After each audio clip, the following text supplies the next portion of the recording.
Hey guys, it's Vignesh from CodeAndroid. In this video, we'll see about some best practice in Flutter. Use sized box instead of container as a placeholder. Let's see an example. Consider you have a boolean variable. If the variable is true, then you want to show some widget. Then we use ternary operator like this. Here, mostly we use container. Instead of this, we need to use sized box. Doing this at one place doesn't seem to give huge improvement, but over the period of time, we will see some performance improvement. In case of column, instead of using ternary operator, we need to use if condition, where we will display the widget only if the condition is true. In some cases, we might need to show or hide multiple widgets. In that case, we can use append operation like this. Variable declaration. Consider you want to declare a variable called name with the value of CodeAndroid and another variable called location with the value of India.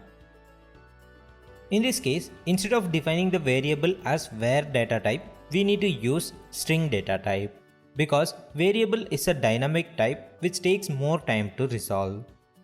Also, we can combine this variable declaration into single line like this.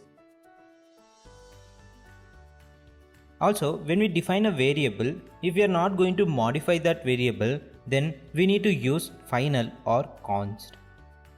Consider you have a calendar in your application where you want to give the start year of the calendar as 2000, then we can define the variable like this. Instead of making this variable as integer, we need to make this as constant integer.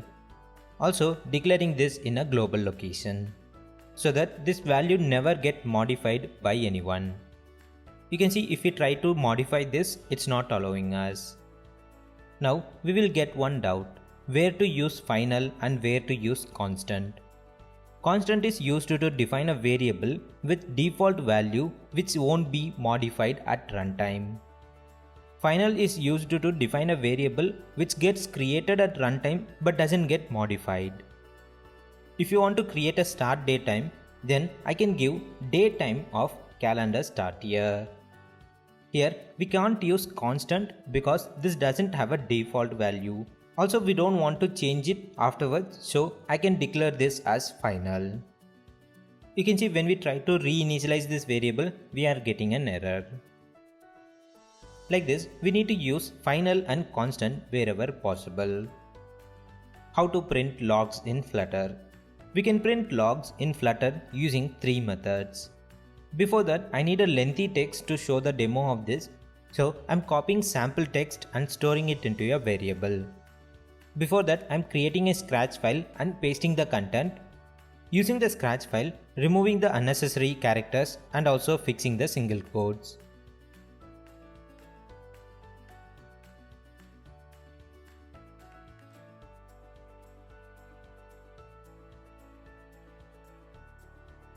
If you notice this, only print statement is giving linter error. So we should avoid using print statement. Instead of this, we can use debug print. This debug print has some limitation of the character depending on the platform in which the app is running on. Log from developer package will print all the data into the console without any length restriction. You can see first print text is printing the value till here. If we check this text, it is not the end. So print statement is not printing all the characters. Similarly, debug print also having the same restriction. And you can see the text which is printed by log has all the character which we want to print in the console. Also, the log statement will not get printed in the release build. On debug print, we can control this behavior. We can define whether we want to print this text in the release build or not. Finally, print statement will always print the result in the release build. Now, we'll see how to disable this debug print logs on release build. To do that, in the main function, we need to override the callback for debug print. You can see this debug print is a callback, so copying the structure of the callback declaration and returning empty string.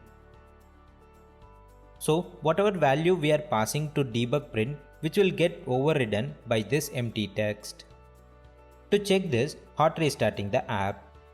You can see we are able to see the print text only twice because one is printed by print statement, another one is printed by log statement. Here we have replaced the debug print content with empty text, that's why it's not showing it. But we want to hide these logs only on the release build. So simply we can wrap this override inside release check. I hope you guys got some understanding on the log statement. So based on your requirement, you can either use debug print or log. That's all for this tutorial guys. If you have any doubt, please put it in the comment section. I will try to answer it. Hope you like it. I will see you in my next video. Have a nice day.